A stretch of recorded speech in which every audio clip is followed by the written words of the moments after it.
har samlet 6 fighters. Ingen af dem har kamperfaring. Kun få har prøvet ringen før. De har alle én ting til fælles. De jagter bæltet. Og kun én går fra som champion af Fight Club 2025. Så grib den nærmeste flaskeøl. Men hvad hvis jeg ikke kan lide flaskeøl? Det ved jeg ikke. Sæt noget popcorn og nogle drinks. Altså lad os gå i gang med videoen. Kamp er 2 minutter gange 3 runder. Fjerde kamp er 2 minutter gange 5 runder. Ingen sag spark, ikke gå til fingeren, ikke hvide græs, ikke klemme skede, ikke ramme øjet, ikke ramme anstisser, ikke fingre i øre, ikke fingre i numse, dommer tror er lov. I dag, mine herrer, vi har første fighter, Lukas Girone! Hvor vildt, mand! Se den her. De smager den senere, jeg mener det. Jeg er på toppen, mand. Jeg knipper dem alle sammen. Hvem håber du, at du møder i en indledende kamp? Jeg vinder jo alligevel, så det er lige meget, hvem jeg møder. Jeg kan ikke have andet respekt for mig. Næste fighter, Mikkel Emil Frederiksen! Er du bange for champ? Jeg man skal have respekt for champ. Man kan ikke bare komme og tro, at man bare kan tage guld. Det er en kamp, jo. Så er jeg meget så sagen. Så er det Kasper Pretty Boy Teglbjerg! Hvilken fighter har du så mest respekt for? Mest respekt? Jeg føler, at jeg har respekt for Munk, fordi han var lidt underdog i mine øjne, og han lykkedes med at vinde, så det er fair. Alexander Bjørnen Lykke! Ja, hej, mit navn er Alexander. Jeg er en af fighterne i dag. Glad for at være her. Det var en succes sidste år jo. Så. Ja, du kom jo ind på top 3. Det gør jeg jo, og det er jeg stolt af. Jeg fik taget Tiger, og derfor jeg har The Eye of the Tiger her på min hånd. Så er det den undisputed title winner for last year, Munken! Den regerende mester, Munken, 87 kilo. Hey, undskyld!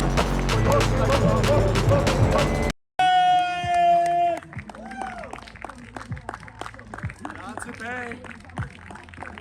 Fucking Marienlyst, her er vi igen. Sidste år, der vandt jeg, fordi jeg dominerede. Jeg er jo ikke det, så må vi dominere igen i år. Ja, det er det eneste rigtige at gøre. Og så har vi en fighter mere.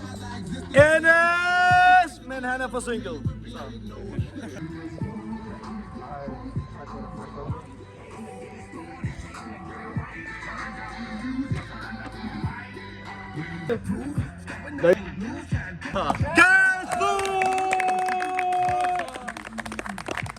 Hvem skal Kasper møde?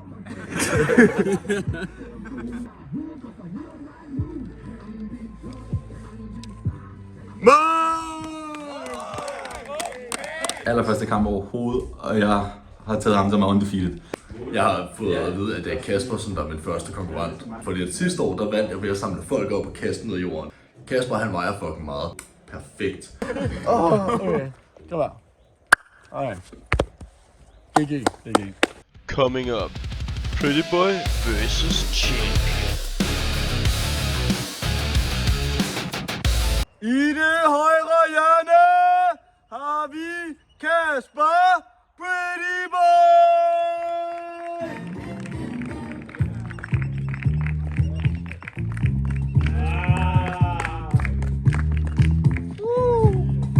I det venstre hjørne, den regerende mestre, Munken!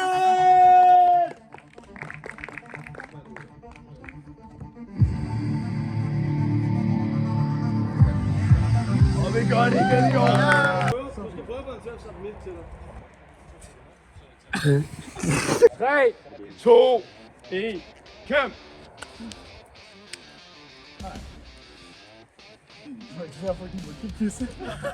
Min tanden. Er det så?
Du er stærk, og du er stor.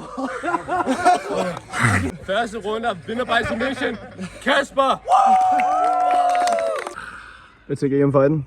Pissegod fight. Virkelig underholdende fight. Det kan godt være, den varede 1,5 minut, men 1,5 minut er også fint. Det kan man få meget glæde af. Det var det værd, ikke? Jo, det var det. Der var smæk på. En Store ting er drenge. sikkert. Der kommer en ny champion i byen. Alex! Alex oplænder! Mikkel!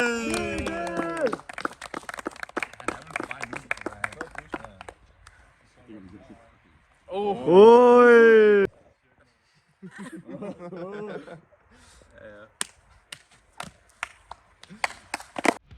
Coming up. Mikkel mod Bjørne. I det højre hjørne, Mikkel Emil Frederiksen!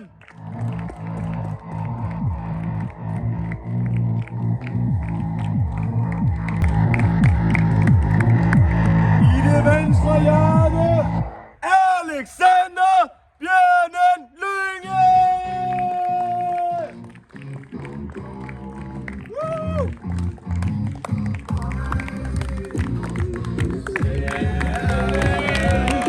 3, 2, 1, kæmp!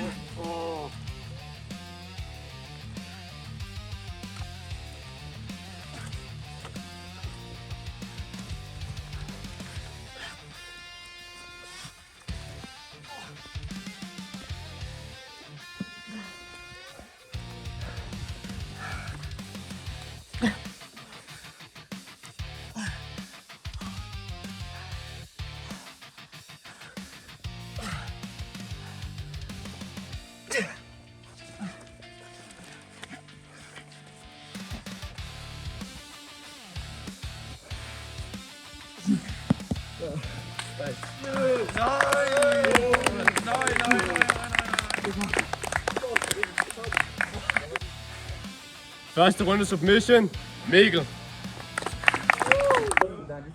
49 sekunder. Det er voldsomt så gode kampene er i år. Holy shit, de er fucking spændende. Der er ikke et sekund, der ikke er spændende i de her kampe. Det er 49 sekunders ren fucking lidenskab. Det er så fantastisk. Er det det hurtigste finish? Hvad tænkte du over kampen? Fed kamp. Fuck, du er stærk, Lynge. Fed kamp. Næste kamp. Næste kamp bliver mellem...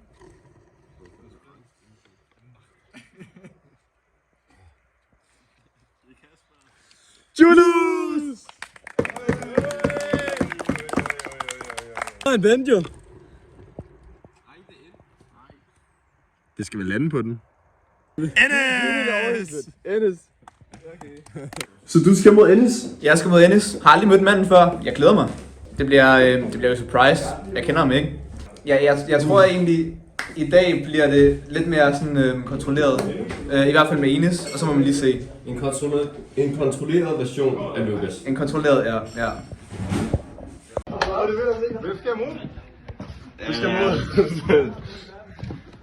Der har vi vores fighter. 6. fighter. Vi er klar nu. Er du klar? Ja. Hvem er offeret?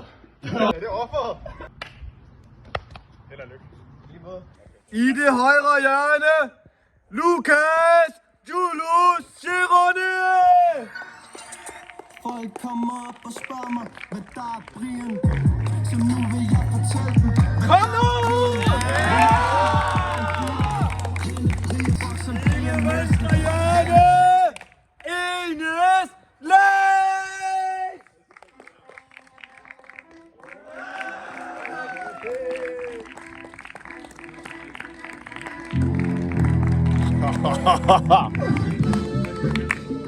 Jeg hedder Enes.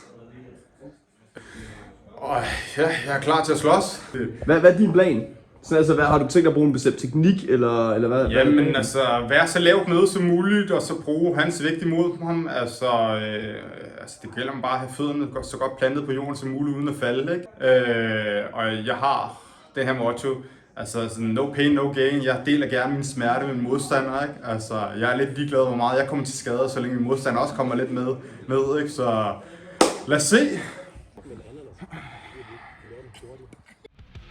Coming up, Julius mod Ennis the Late.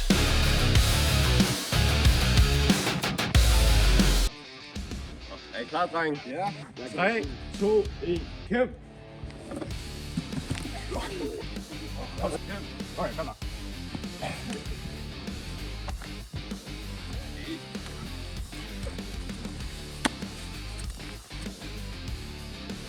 Kæmp!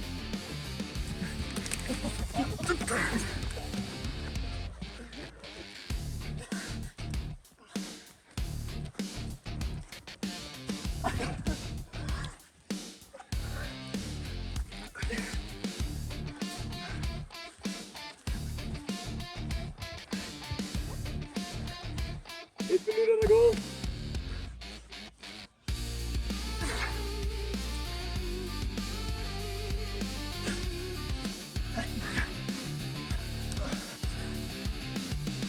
Sekunder tilbage af første runde.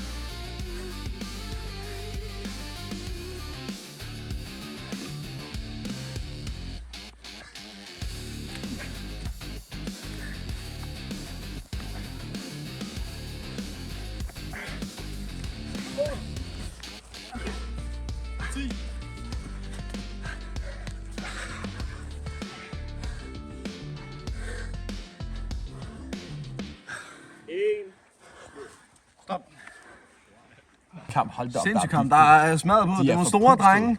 Der bliver spillet noget kilo rundt, ikke? Det er fedt at se på. Det er fedt at se på. Absolut, absolut. 3, 2, 1, kæmp!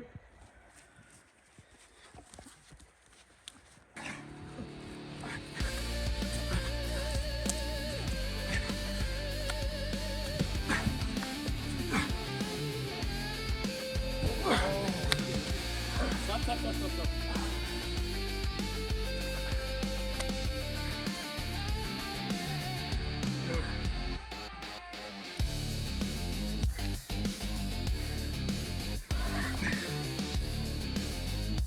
Enes.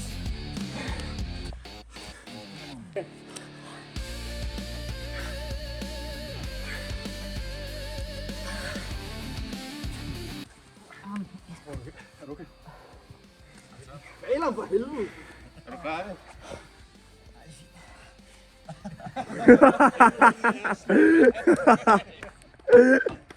Smart, perfekt joke.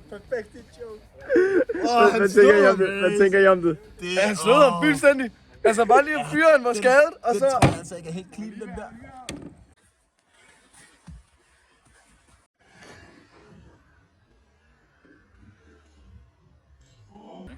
Og han har også været ned på gulvet, ikke? Ja. Vil du mene, at Ennis skulle have vundet? Jeg vil... de gør det begge som ret godt, synes jeg. Men Ennis fik ham nå. Så jeg synes lidt, Ennis han gør det bedre. Men han har jo også... Det er jo en vægtklasse, ikke? Det er jo 2 vidt forskellige vægtklasser.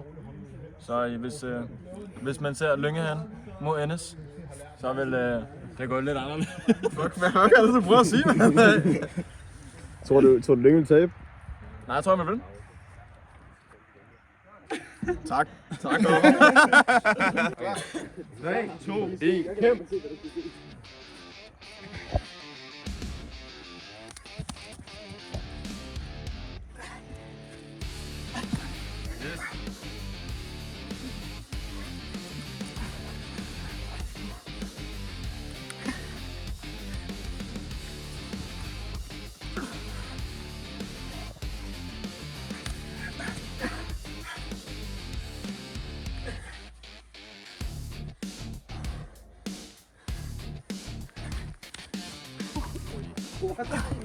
Oj. Og så lukker jeg. Jeg kan godt komme ud og lukke.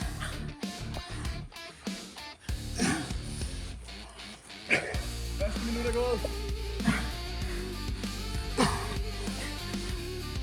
Hvad bror?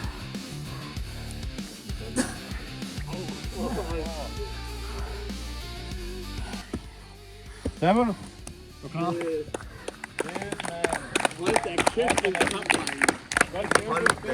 Sindssygt kamp. Så fedt, at der bliver, altså nu er der lang entertainment, ikke? Det er perfekt. Fuck, mand. Igen, alle sekunder. The Battle of the Giants. Battle of the Giants. Vinder submission 3. runde. 1-1. Jeg troede, du mente, du skulle vinde. Ja. Jeg føler stadig, at jeg lavede det, jeg lovede. Holdt det meget stille og roligt. Er du stolt af præstationen? Altså, jeg synes, Enes var en værdig mand. Og jeg synes, nu fik vi prøvet at kæmpe, og jeg synes egentlig, at vi begge to havde ret lige chancer, så altså, han vandt det, jeg skulle ikke ked af. Jeg synes sgu, det er helt fair. Vi har nu overvejet 3 legendariske, brutale kampe med 3 vindere. Pretty Boy Sende Munk, den tidligere champ, i gulvet. Ennis knuste Julius, og Mikkel væltede selveste bjørnen. Men nu handler det ikke længere om, hvem der er bedst. Det handler om ikke at være den værste. Vi skal finde den ultimative taber af Fight Club 2025. Vi er nået til loser bracket, og vi skal spille om, hvem der ikke skal i taberfinalen. Vi tager hjulet på telefonen her. Let's go. Første fighter er Lukas!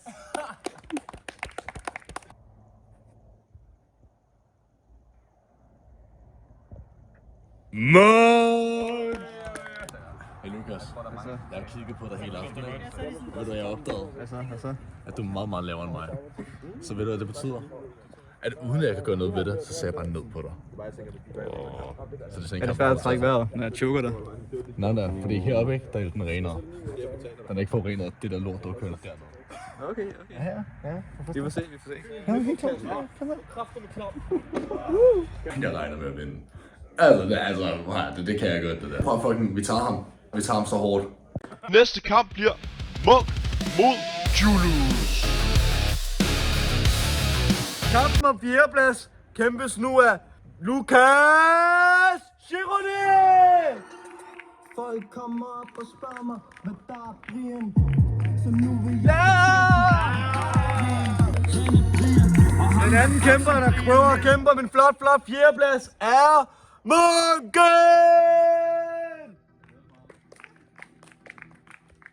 Ja, Lukas.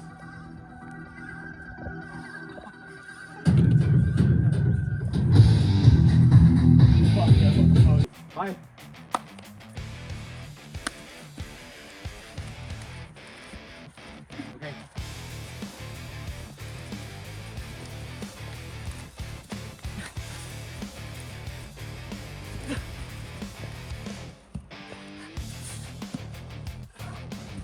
Oj.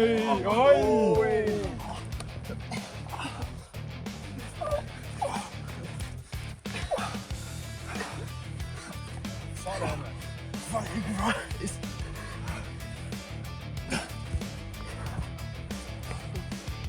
Gå væk. No mercy. Finish it. Shit, man.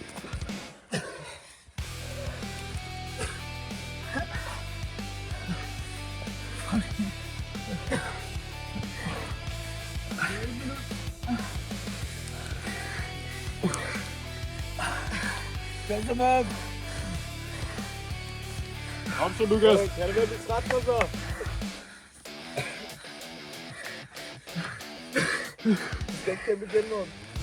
Ja.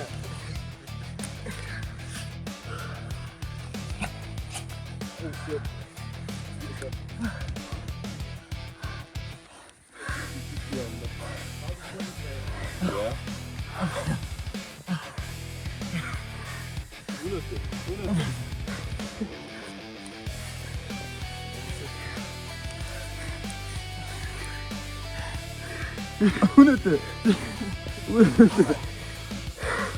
Marker, nu vejer for meget, jeg kan ikke komme op.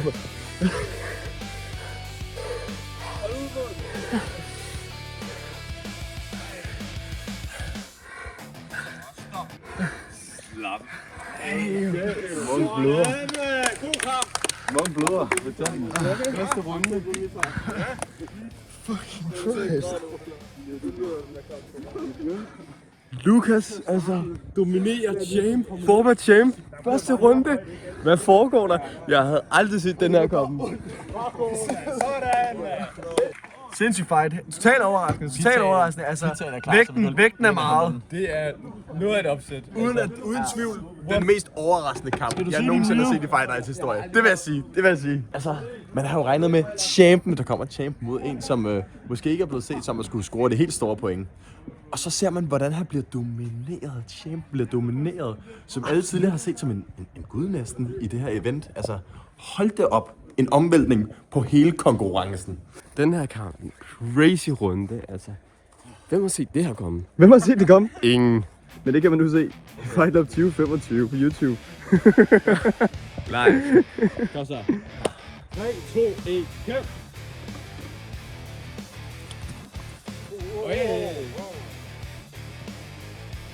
Kæmp!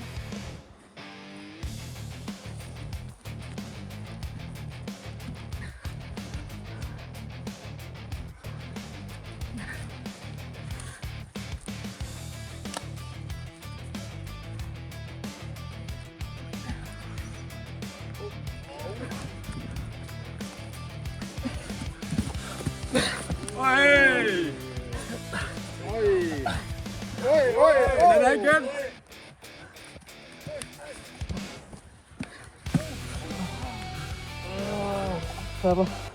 Tapper? Ja.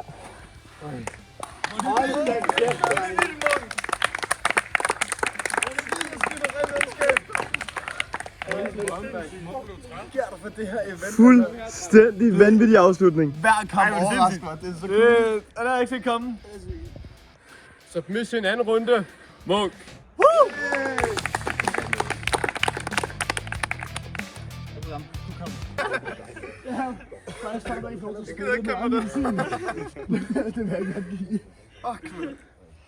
Nu skal du finalen, mand. Bliver du nervøs? Jeg er færdig nu. Det var min sidste kamp. Lukas, altså, bulldog. Det er jo Jeg kan gå som et bæst, ikke? Jo, altså, Som et vildt dyr, der ikke kan tæmmes. du sagde det selv. Altså. Coming up. Julius mod Bjørnen. I det højre hjørne, Lukas Jørgen!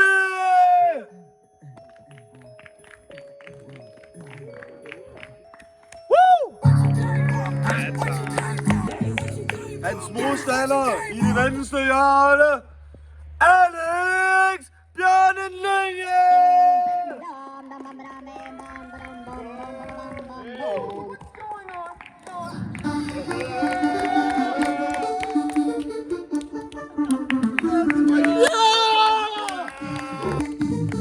Bare så vi alle er indforstået med, hvad vi kæmper om, så er det denne masterpiece! Mesteren er nederlag! 3, 2, 1, kæmp! Det var en chance. Hey, stop.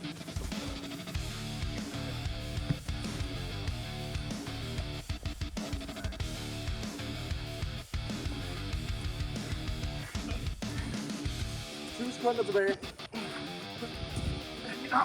Hvad? Stemmer du? Ja. Okay, bro. Første runde submission. Bjørnen! Jeg vil også sige, at det er uheldigt at udkomme og komme, ikke? Altså, at tabe på en skulderskade, det er fandme uheldigt.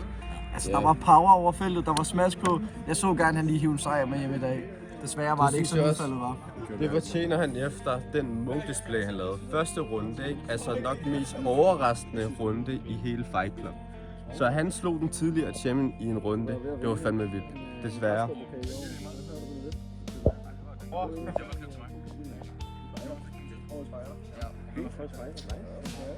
Jeg synes, det er ærgerligt. Altså, jeg er bare forknippet. Altså, min arm, den går fucking ondt lige nu. Jeg har ondt i skulderen, og altså...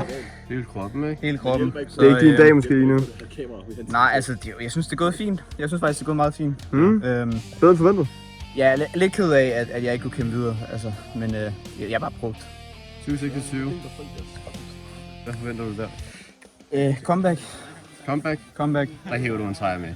Gør du ikke det? Jo. Det gør du. Den aftale.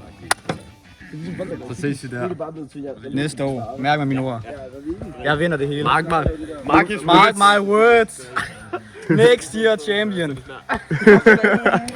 Sikke nogle kampe. Men nu har vi set nok til taberne. Nu skal vi over til vinderpuljen. For vi har nemlig nået til semifinalen af Fight Club 2025. Nu har vi hjulet klar til vinder bracket. Vi spiller om at komme i den store finale. Shit, vi har Mikkel! Og Mikkel, han skal selvfølgelig kæmpe sin finaleplads mod Kasper! Legendarisk kamp! Shit! Okay, lad os gøre det.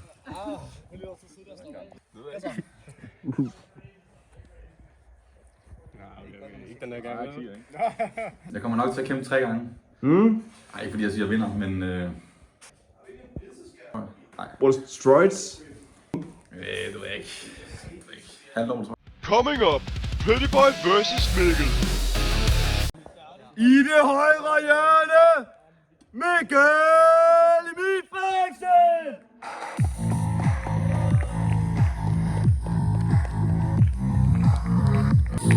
I det venstre hjørne, Kasper Pretty Boy Tøjner!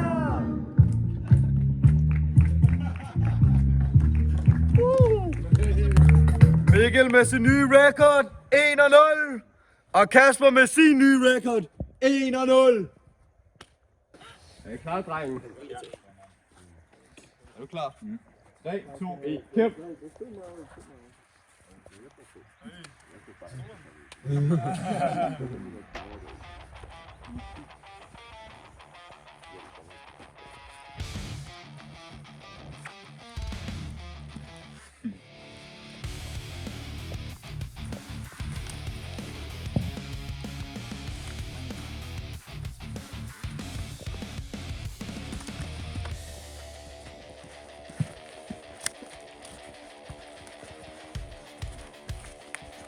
Stærkt.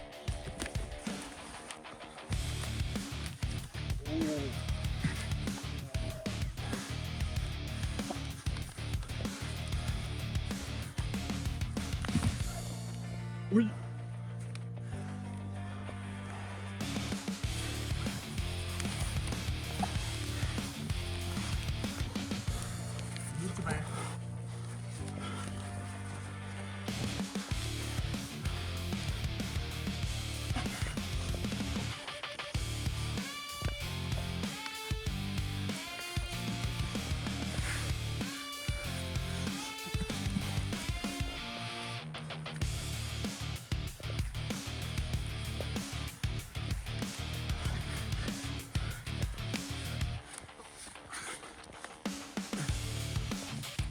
Kom 10 sekunder.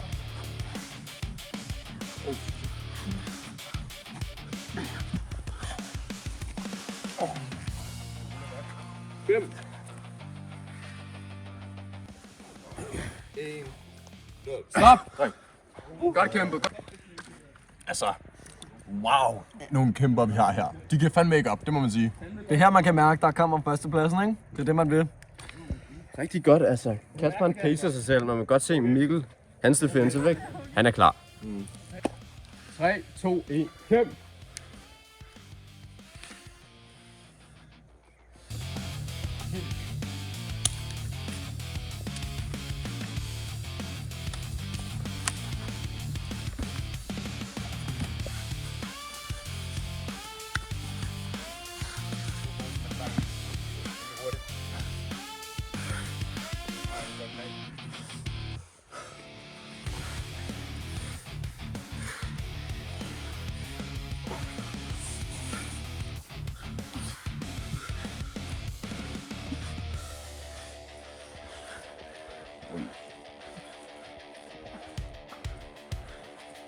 Ikke lade ham komme mellem. Sådan. Sådan. Kan du mærke det, de modstandere optræt?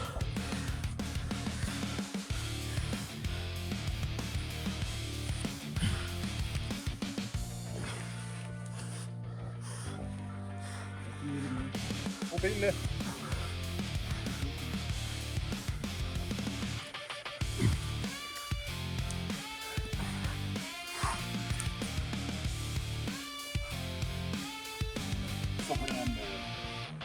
til udholdende.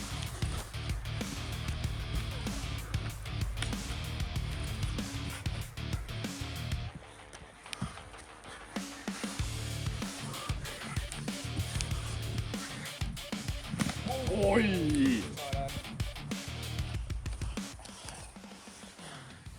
Er det tap-out? Ja. Er du okay? Nej, det var godt, at han spiller op. Så anden runde submission. Kasper, Pretty Boy! Vi har nu overværet 6 legendariske kampe. Vi har set helte rejse sig. Vi har set dem falde. Selv mesteren for Fight Club 2024 er officielt blevet slået ud af konkurrencen. Og nu står vi tilbage med 2 nye udfordrere. 2 kæmpere, der har kæmpet sig hele vejen til toppen. I aften skal alt afgøres. En ny champs krones. Dette er finalen. Pretty Boy vs. Ennis Delay. En nat, et bælte, en vinder. I den store finalekamp! Første deltager i venstre hjørne. Ennis Delay!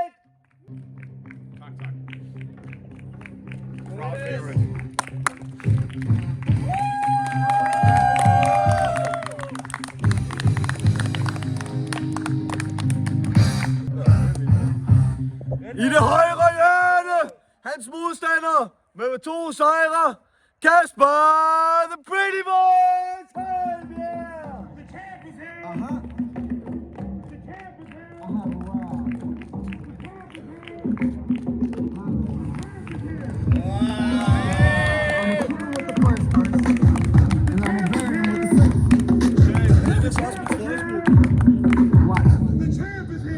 Ennis med ny rekord, 1-0. Kasper med ny rekord, 2-0.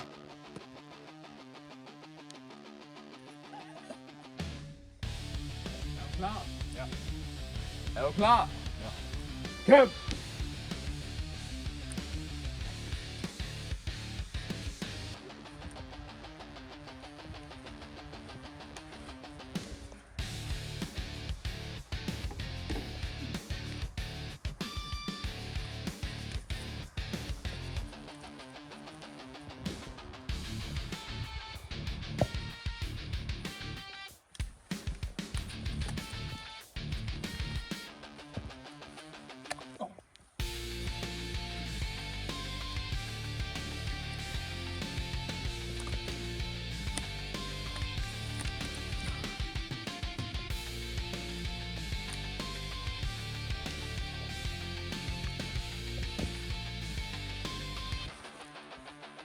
Der bliver rydtosset.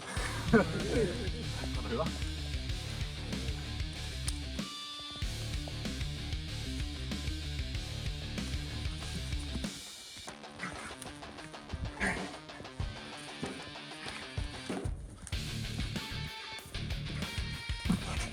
Oj.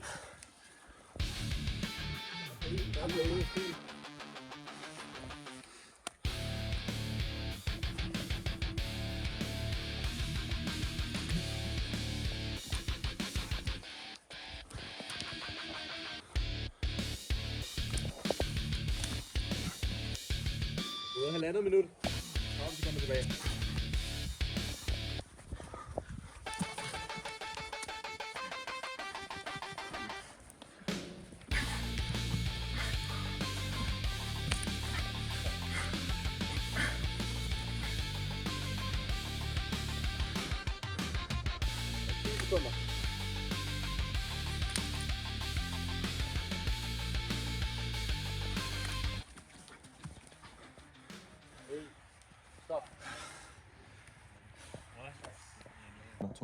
Fantastisk kamp eller noget. Man kan godt mærke, at det her det er finalen. Det er det helt store, ikke? Det er det her, der virkelig... Det er det kulinariske opleve, ikke? Altså, man kan mærke det.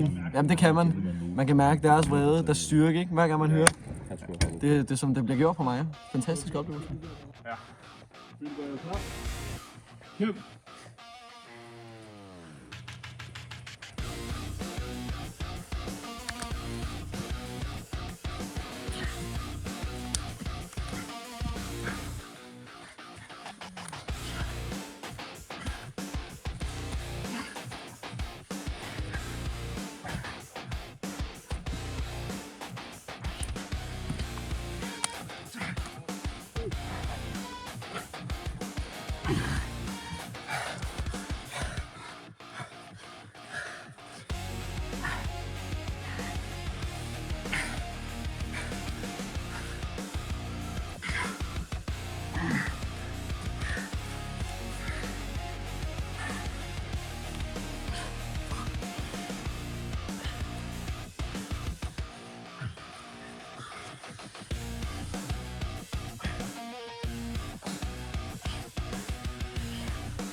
Du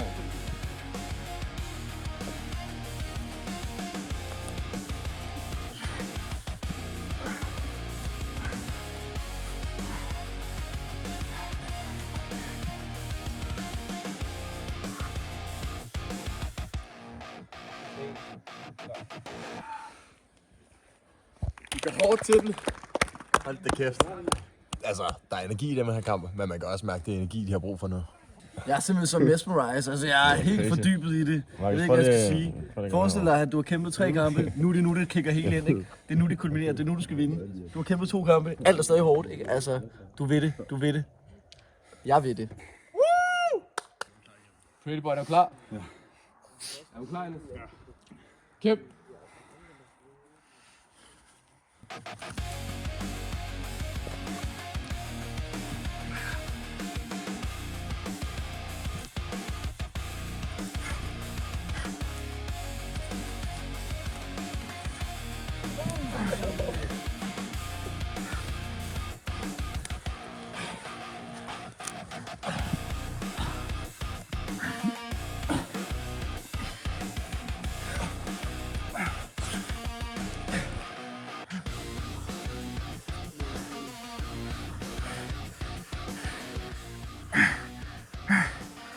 Get op.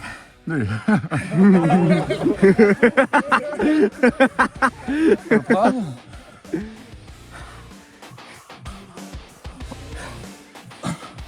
du presset?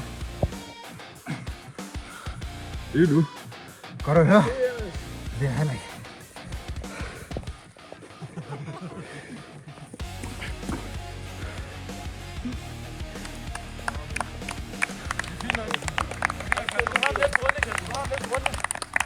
Altså, hvis ikke vi får en finish, hvis ikke vi får en, der taber ud af en choke, så er det de her runder, der er vigtige.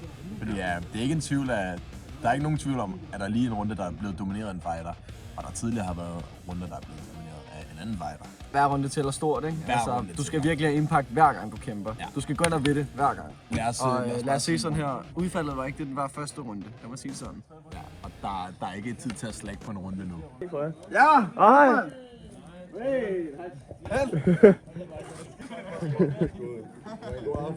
Og lige måde, ikke? Skal også se på. Fight Club! Det er finalen. Altså, Du kan lige få en runde. Skal du lige 25. Ja, det skal lige se. Nice. Vi er klar. Kom med det. Og gratis stol af hele lortet. Bedste view. Nej.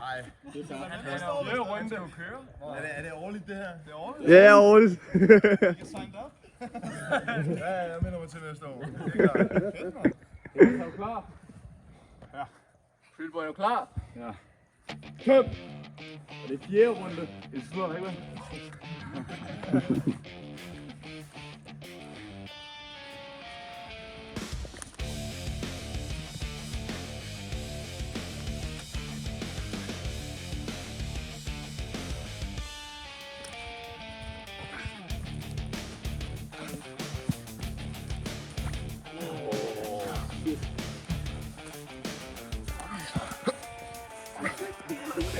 Okay, det er ret meget ude. Stop. Okay. Kom! Nu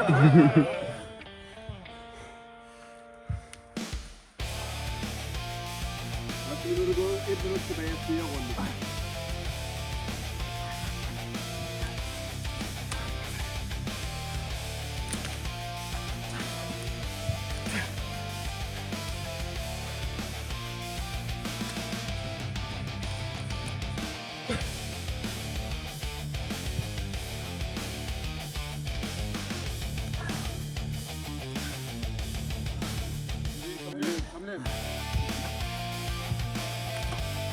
Oi!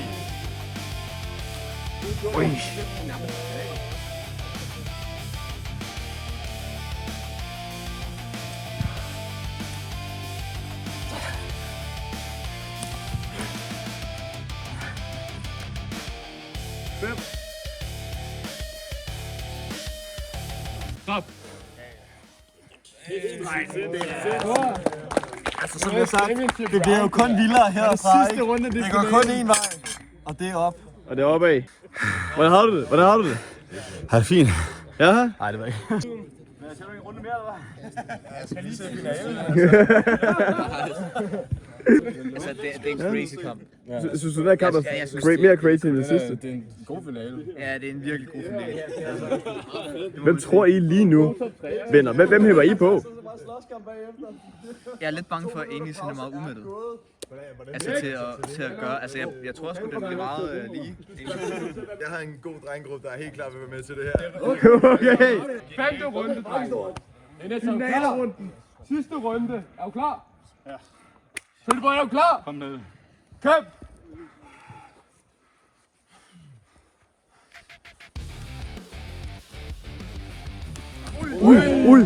Ui.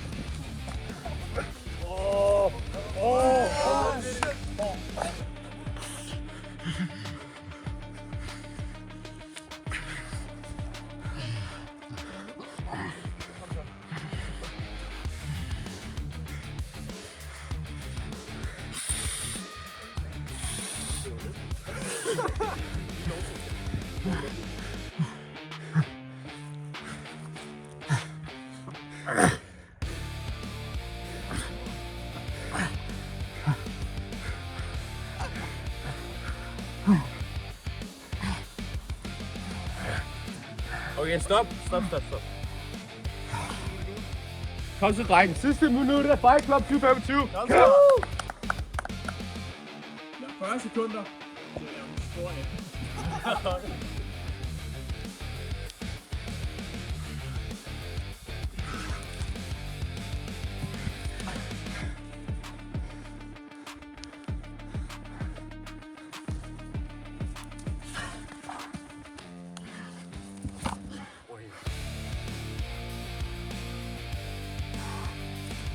Sekunder.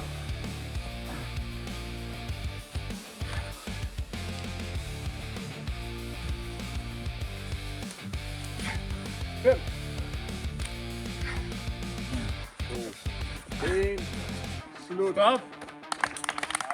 Smuk kamp. Crazy kamp. Det her, det var lige hvad jeg brug for. Det var en finalekamp. Vi har det endelige resultat af finalen. Fight Club 2025 champion. Kom op med jer.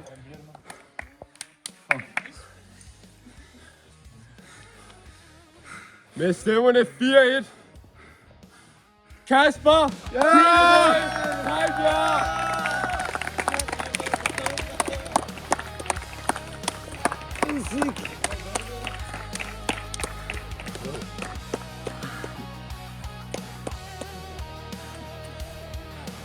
Crazy. Yeah.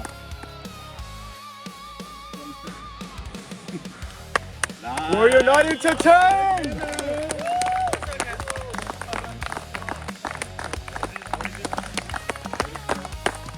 My man. Godt kæmpet. Ja. Altså, blod på mig. Nej. Og en flot tredjeplads i år til Mikkel! Velkommen. En flot andenplads i Fight Club 2025. Enes! Årets første præmie, champion i år for Fight Club 2025. Kasper Prettyboy Sejlbjerg! Årets hurtigste finish. Mikkel mod Alex. 45 sekunder. Bling, motherfucker. Sådan. Årets underdog af Fight Club 2025. Enes. Årets finish. Mikkel mod Alex. Mikkel!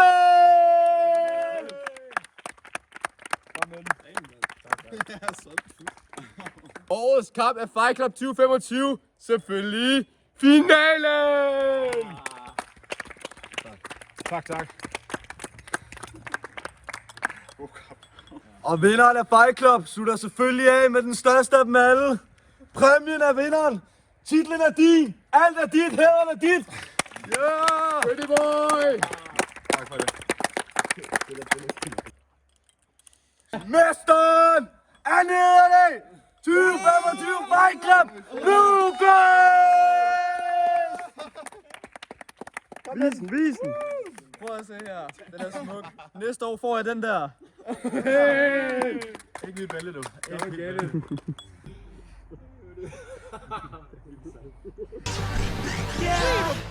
All I do is win, win, win, no matter what. Got money on my mind, I can never get enough. And every time I step up in the building, everybody hands go up. And they stay there, and they say yeah, and they stay there. Cause all I do is win, win, win. And if you going in, put your hands in the air, make them stay there. Ludacris going in on the verse, cause I never been defeated and I won't stop now. Keep your hands up, get them in the sky for the homies that ain't making it, my folks locked down. I never went nowhere, but they saying Luda's back. Blame it on that conjure, the hood call it Luda-yak. And I'm on this foolish track, so I spit my foolish flow. My hands go up and down, like strippers' booties go. My verses still be serving, tight like a million virgins. Last time on a college remix, now I'm on the original version. Can't never count me out, y'all better count me in. Got 20 bank accounts, accountants count me in. Make millions every year, the South's champion. Cause all I do is win, win, win, no matter what. Got money on my mind, I can never get enough. And every time I step up in the building, everybody hands go up. And they stay there.